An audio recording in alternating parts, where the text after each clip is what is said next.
Саламатсыздар, құрметті көрермендер. Біз бүгінгі тақырыбымызда кәрі қыз тақырыбына арнайтын боламыз. Біздің осы сұхбатты өрбітетін тұрақты сарапшымыз Омар Жәлеуұлы келіп отыр. Қош келдіңіз аға. Омарға ең бірінші қоятын сұрағым, қазақта кәрі қыз деген түсінік бар. Иә. Бұл қазір қаншалықты актуалды? Жалпы мынау көктемде су арнасынан тасыған кезде жағаны шайып кетеді ғой. Сол сияқты біздің қазақ мәдениетінде де осы кәрі қыз ұғымының межесі, соның жағалары тура сондай шайылғанды. Өйткені кәрі қыз дегенді жұрт еміс-еміс біледі, еміс-еміс. Болған осы көзі сондай ұғымдар деп. Бірақ шындық өмірде, реалды өмірде ол жұмыс істемей жатыр десек те біз артық айтпаспыз. Шынымен де қазір кезде бұрынғы жалпы кәрі қыз деген ол қазақ ұғымында өте қуатты түсінік болған. Сол түсінік кәрі қыз неге деген, өйткені мынау көп адамдар айтады, ол ұғымды айтпау керек дейді. Мен айтарым, жоқ, айту керек. Неге? Өйткені қазақ айтады ғой, жақсылықты айтып қой, жамандықты таяқ қой дейді. Кәрі қыз болу ол жаман ұғым сөз. Ол сұмдық, ол масқара ұғым болған қазақ ұғымында. Масқара деген сөз ғой сіз. Позор дейді орыстар. Бірақ қазіргі кезде бізде қазір ештеңе позор емес те. Бізде ештеңе масқара емес. Біз ұялмайтын болдық оған. Яғни біздің сол кездегі жанымыз түршігетін, солай болмасақ екен деген интенциямыз жойылып отыр ғой. Ағылшындар айтады ғой. Сонда бұл не үшін керек деген кезде, бұл мәдениет қой. Сонда ағылшындар айтады, мәдениет бұл ескерту дейді. Ал кім ескертілсе, ол қаруланған дейді. Сонда біздің қазіргі кезде осы ұғымның күш қуаты жойылғаннан кейін, кәрі қыз ұғымы жойылғаннан кейін, біздің қарындастарымыз, біздің қыздарымыз бақытсыз болып қалып отыр. Трагедиялық, яғни жеке адамдық, яғни әйелдік бақытын сезіне алмауда. Әрине, оған біздің де кінәміз бар. Неге? Өйткені біз жалған түсініктерге алданып, қазақтың саф алтындай, қаққан қазықтай, темір қазықтай түсінігінен айырылып қалдық қой. Сіз меже деп қалдыңыз. Иә. Осы тұрмысқа шығудың межесі қандай? Енді Шал ақын деген академик бар. Шал ақын айтады, Тілеуке Құлекұлы 18 ғасырда өмір сүрген. 20-ға жеткен қыз кәрі болар. Өң кетіп, шырайы сары болар. Ер 50-ге келсе де айыбы жоқ, арқашында біреудің жары болар дейді. Сонда біздегі кәрі қыздың межесі 20 жас. Неге? Өйткені мынау қазақ өте сұңғыла, аңғарымпаз, парасатты халық болған. Қыздың пісіп жетілуінің шегі 20 деп тұрды. Одан кейін, яғни қыз өзінің айырыла бастайды деп отырды. Бүкіл сөлінен, өзінің бүкіл қуатынан айырыла бастайды. Оны өңі кетіп шырайы сары болар дейді. Жалпы мынау Тырысбек айтады ғой, Әбдікәкімұлы, қыз деген сөздің өзінің түбірі дейді, ол қызу деген сөз дейді, энергия дейді. Сондан көп жатқан бидай дейді, қызып кетеді дейді. Сөйтіп ол химиялық процестер жүре бастайды, ол шірей бастайды, ол сасық иіс шығара бастайды. Сол сияқты мынау 20-дан асқаннан кейін тұрмысқа шықпаса, қыздардың да жаңағыдай ментальды түрде, рухани түрде, физикалық, психофизиологиялық түрде олар бүліне бастайды деп отыр қазақ. Өңі кетіп, шырайы сары болар деп отыр. Межесін 20 жас дедіңіз. Иә. Осы қыз қай уақытта дайын болады сол тұрмысқа шығуға? Шал ақын айтады, 15 жас дейді. 15. Сіз өзіңіз біліңіз, мен бір таңғаларлығы, ұлдың да, қыздың да негізі жетіліп, толық дайын болуы қазақта 15 жас. Қазақта бір сөз бар, ораздының баласы 15-інде баспын дер. Жиырлының баласы 25-те жаспын дер дейді. Сонда оразды дегеніміз элитный ата-ананың баласы, текті ата-ананың баласы 15-інде пісіп жетіледі екен. Бас болуға, яғни елдің қамын, отбасының қамын мойнына алуға, жауапкершілікті қорықпай мойнына алуға дайын болу деген. Соны бас деген сөз сол ұғымды білдіріп отыр. Ал жиырлының баласы, яғни тексіз ата-ананың баласы, дұрыс тәрбие алмаған бала элитный емес ата-ананың баласы 25-те де жаспын деп жүре береді екен. Немесе мына Шал Ақын айтады ғой, байдан ханнан тақт таярда қарашамен қас болар. Байдан бақыт таярда дәулетіне мас болар. Шалдан бақыт таярда аңдыған ас болар. Жетесіз туған жамандар 25-те жас болар дейді. Сонда қарасаңыз, мынау Шал Ақын айтады, қыздың пісіп жетілуі дейді 15 жас дейді. Сонда Шал Ақын мынандай бір термин береді, бұл термин бізде ұмытылған. Қыз 15-ке келгенде мау тартады дейді. Қыз 15-ке келгенде мау тартады, ата мен енеге жау тартады. Ел көшсе екі көз төңіректе, амалсыздың күнінен жүк артады дейді. Шарасыздың күнінен жүк артады дейді. Сонда енді осы шумақты алдайық. Сонда мау деген сөз бұл жыныстық жағынан пісіп жетілу. Бұл жыныстық құмарлықтың оянған кезі. Сонда бізде осы мау деген сөз бізде ұмытылған, бірақ мауығу деген қалған. Біз айтамыз, мысалы, мысықтар мауығып жүр дейміз. Көктемде, шыңғырып, адам зәресін шырып мауығады ғой. Сонда қарасаңыздар, сол Шал Ақын арқылы біз ұмытылған ұғымдарды реконструкция жасауға мүмкіндік алып отырмыз қазір. Сонда 15-ке келгенде мау тартады дейді.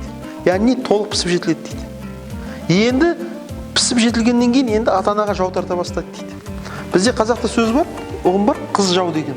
Оны қазір көп адамдар айтсаң түсінбейді. Олар тіке мағынасында қабылдайды да. Ашуланады кейбір қыздар, мысалы, қалай біз ата-анаға жауымыз, мысалы, неге біз сіз олай неге айтасыз дейді. Шынымен жау деген сөздің мағынасы, яғни ендігі жерде сол өсі 15-ке келген қызбен сол ата-ананың мүдделері сәйкес келмейді деген сөз. Егер екінші ұғым бар, ел деген ұғым бар. Егер ол қыз бала ата-анасын ойлап, ата-анасының қасында ойлап, сол әулеттің мүддесін ойлап, яғни ел деген сол әулеттің шеңберінен шықпай қалса, онда қыз бақытсыз болып қалады. Сондықтан қыз өзінің қыздық ғұмырын кешіп, болашақ ана атану үшін, өзінің бақытына, әйелдік бақытына жету үшін де ол өзінің жаулық табиғатын табу керек. Ол сол отбасынан кеткен кезде ғана, отбасынан шеңберінен шығып кеткен кезде, яғни жау болған кезде ғана ол өзінің бақытын табады екен. Сонда қазақ оны бір сөзбен айтады, қыз жау дейді. Енді бұл 15-ке келді. Осы кезде қыздың жаңағы пісіп жетілгеннің Шал Ақын керемет сурет дейді. Яғни пісіп жетілген адамда ішінде энергия пайда болады, артық энергия. Ол оны шығару керек. Ел көшсе екі көз төңірек дейді. Енді ол іздеп отыр. Осы менің энергиямды сыйлайтын адам бар ма? Лайықты соған. Сол лайықты жігіт кездесе ме екен дейді. Ел көшкен кезде жан-жағына қарайды дейді. Төңірекке қарайды дейді. Егер оның көзіне ілінетін, оған лайықты жігіт таба алмаса дейді. Ал шынымен де Шопенгауэр айтады ғой. Шопенгауэр айтады, метафизика половой любви деген еңбегінде. Әрбір қыз бала дейді, әрбір әйел заты дейді, еркекке қарағанда дейді, болашақ ұрпақтың көзімен қарайды дейді. Яғни осыдан бір жақсы мен ұл табамын. Сонда қарайды екен. Ол ел көрсе екі көз төңіректе, ол көрінгенге шыға салмайды тұрмысқа. Ол өзінің лайықты партнерін іздейді дейді. Таба алмағаннан кейін шарасыздың күннен жүк артады дейді. Яғни ішіндегі мынау буырқанған энергияны жүк арту арқылы шығарады дейді сыртқа. Физикалық тұрғыда, ана энергияны шығару керек та. Шарасыз дейді ол. Шарасыздың күннен жүк артады дейді. Сонда бұл тұрмысқа қашан шығу керек дегенде Шал Ақын 15-ке пісіп жетіледі, мау тартады. Енді сонда Шал Ақын айтады, 16-ға келгенде қыздар талман бойын дейді. Талман бойын деген не деген сөз?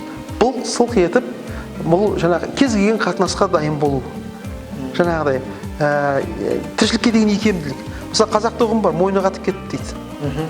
Мына кәрі қыздардың мойны қатып кетеді. Сөз бе? Мысалы, мынау бұл аңшылық термин. Мысалы, мынау жас тазыларды мойны қатпай тұрып салады екен аңға. Мынау мойны қатып кеткеннен кейін олар жаңағы 66 айлалы түлкіні ала алмай қалады екен. Неге? Өйткені мойны қатып кеткен тазы мынау түлкі бұлт еткен кезде бұрыла алмай қалады екен де омақасы барып құлайды екен.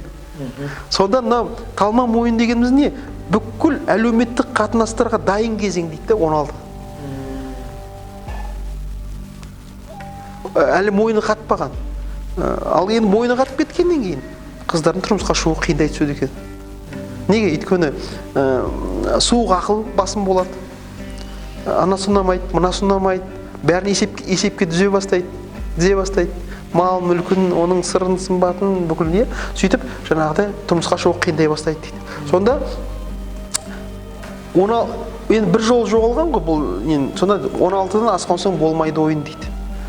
Сонда ойын деген бұл да концепция, да? Ойын деген не деген кезде біз ойлағандай ойын деген развлечение емес. Ойын деген қазақ мәдениетінде творчество, шығармашылық. Мысалы бұрын қазақтар айтатын жаңағыдай, кешке қарай ойынға бардық, яғни спектакльді қазақ бұрын ойын дейтін. Мысалы қазақ айтады, орайың барында ойна да күл дейді. Ойна деген не сөз? Яғни бұл өмірді творить ету, өмірді жасау. Мысалы, бала ойнайды ғой, бала ойнаған сайын өмірді жасап отырады екен. Өмірді жаңа жасампаздықпен жасап отырады екен, қайта тудырып отырады екен де өмірді. Ойын деген сөз сонда. Сонда бұл 16-да асқан соң дейді, болмайды ойын деген кез, сол 16-да қыздар дейді, бұл тұрмысқа шығудың өзі творчество дейді, шығармашылық. Оның кіріспесі болады, оның жаңағыда шарықтау шегі болады, оның финалы болады, оның прологы болады, сөзсіз бе? Бұл как творчество. Ал 16-тан асып кеткеннен кейін ол қыздар тұрмысқа шығармашылықпен емес дейді. 20 жастан. 20 жасқа мәжбүрлікпен шығады, сөзсіз бе? Кәрі қыз атанғаннан кейін оның маңдайына мөр басылады. Кәрі қыз деген. Иә. Ол кәрі қыз, қазақтың дәстүрлі қоғамында кәрі қыз бар үйдің назары төменшік болады. Еңсесі пәс болады. Ұялады. Тезірек жаңағы кәрі қыздан құтылуға тырысады. Және мен сізге бір нәрсе айтайын, қазақта кәрі қыз деген өсімдік бар. Тікенекті өсімдік. Ол өсімдіктің, оның неге кәрі қыз деп қойғаныңыз, ол жаңағы кетіп бара жатқан кез келген адамның балағын жармасады екен. Жаңағы кәрі қызыңыз. Амалсыз тұрмысқа шығу, творчество жоқ бұл жерде, бұл мәжбүрлік. Бұл жерде жаңа өмірдің қатал заңдылығы, қажеттілік сөз. Сондықтан сол қыз баланы сондай пұшайман күйге түсірмеу үшін қазақтар сол творчество деңгейінде, оны әдемі деңгейінде, жаңағыдай мойны қатпаған, талма мойын кезеңінде тұрмысқа беруге тырысқан. Және екінші бір мәселе, менің досым атақты профессор, тарихшы Мақсат 65 деген жігіт бар. Сол кісі айтады ғой, келін деген сөз дейді, ол сол үйге келді деген сөз дейді, келін келіп тұр дейді. Енді ол дейді, басқа бір үйге келеді, басқа бір үйдің идеологиясын қабылдау керек. Әр отбасының өзінің идеологиясы бар, мысалы айтады ғой, орыстар жаңағы басқа ғибадатханаға өз заңымен адам кірмейді дейді. Сонда 16-дағы талшыбықтай бұралған келін, 20-ға дейінгі кезең, ол талшыбықтай дейді, ол кез келген идеологияға көнеді дейді. Ол қалай есең солай иіледі дейді. Ал 20-дан асып кеткен 25-тегі 30-дағы қыздар, олар дейді уже қалыптасып қалған дейді. Олар әйел ретінде қалыптасып қалған. Олар енді жаңа ортаға келіп, жаңа идеологияны қабылдау екіталай дейді. Негізі конфликт осыдан басталады дейді. Сонда қазақ айтқан ғой, келін жаман емес, келген жер жаман дейді. Неге? Өйткені келін талшыбықтай бұралып келген келін, яғни дән сол құнарлы топыраққа түссе, көктеп, тамырланып, жеміс беріп, үлкен ордалы отбасына айналады дейді. Сонда қарасаңыздар, жаңағы қыз баланы ерте тұрмысқа беру, әлі оң солын тани қоймаған қыз баланы тұрмысқа берудің негізінің бірі, ол жаңа ортаға тез бейімделсін, конфликт аз болсын, қарама-қайшылық аз болсын деген бір жанашырлықтан туған бұл. Аға, осы енді қалай жөндей аламыз? Біздің қазір қоғамда өте көбейіп кетті. Бұны енді Достоевский айтады ғой, адамның дейді артықшылығы да санасы дейді. Адамның трагедиясы санасы дейді. Сондан қазақ айтады, Құдай санасына берсін дейді. Сондан біз мынау дүние қуып, жаңағы карьера қуып, алданып жүрген қарындастар, бәрі біздің қарындастарымыз. Бұл жерде ешқандай сарказм болмау керек. Неге? Өйткені әйел десең анаңа тиеді, соқыр десең көзіңе тиеді дейді ғой. Бұның бәрі біздің қарындастарымыз. Сонда біз әрбір қазақ жігіті, әрбір қазақ атанасы ойлану керек. Қыздың мұраты неде? барлық кілтипан, барлық пәле дейміз бе қазақша айтқанда, сол мұраттан айнып кетуден басталады да. Мынау ұлы мұхиттар жылап аққан кішкентай бастау көзден, бастаудан, бұлақтан басталмай ма? Сол сияқты жаңағы адамның бүкіл қателесуі, оның жеке өмірінің трагедияға айналуы, сол бұлақтай таза тұмалардың жабылуынан, сол бастау көздердің бітелуінен басталады екен ғой. Сол санасын ашу, сол қазақ айтты, санасын ашу керек дейді. Ата-анасын бірінші санасын ашу керек. Неге? Ата-ана бірден түсіну керек. Қыз қонақ деген ұғымдар бар. Мына Мамардашвилиде бар. Мамардашвили деген керемет философ деді ғой. Активизация нүктелерде адамның санасында точки активизация деген бар дейді. Адам санасына оятатын нүктелер бар дейді. Сол нүктелер қазақтың ұғымында бар сондай. Қыз қонақ, қыз жат жұрттық, қыз жау, қыздың мұраты кету, қамшының сабындай қысқа өмір. Бұлардың бәрі точка активизация. Бұлар біздің санамызды оятатын, жаңа бітеліп қалған сананың бұлақтарын ашатын ұғымдарды, осы ұғымдарды қайтып келу керек. Сонда егер ата-ана сол қыз баласының мұратын айқындап бермесе өз отбасында, ол өзінің қызына жаны ашымайды деген сөз. Ол өзінің қызының тағдырына болашақта балда шауып отыр деген сөз. Неге? Өйткені қыздың мұраты кету, оқу емес. Осы гендерлік саясаттың әсері бар деп ойлайсыз? Әлбетте. Батыстан келіп жатқан гендерлік саясаттың негізгісі бұл еркек пен әйелдің теңдігі. Әйел де жұмыс істей алады, әйел де ақша таба алады, әйелдердің процент осындай болу керек, еркектердің процент осындай болу керек дейді де, бәрін есепке салып, шотқа салып отыр ғой. Шынымен де бұлардың бәрі негізінен қазақтың дүниетанымына қайшы нәрселер. Неге? Өйткені қазақта өзі әйел адамның өзінің өмірге келгендегі мақсат мұратын айқындап берген. Қазақ айтады ғой, мал таппайтын еркек болмайды, құрарын айт, бала таппайтын қатын болмайды, тұрарын айт дейді. Бұл әйелдің ұлы жұмысы. Әйелдің ең бір, оны Ғайып Мүсірепов айтады ғой, ең жаман деген әйелдің қолынан дүниеге бала келу келеді дейді. Ең жаман деген сөз, оны еркек істей алмайды. Содан әйелге деген құрмет, ол тек қана оның аналық, яғни ол өмірдің анасы әйел деген. Хауа деген сөздің өзі ол тіршілік деген сөз. Сол тіршілікті біз қорғауымыз керек. Сол әйелді қорғау арқылы біз жаңағыдай өсеміз, ұлт ретінде, ел ретінде сақталып қаламыз. Тек қана әйелді қорғау арқылы.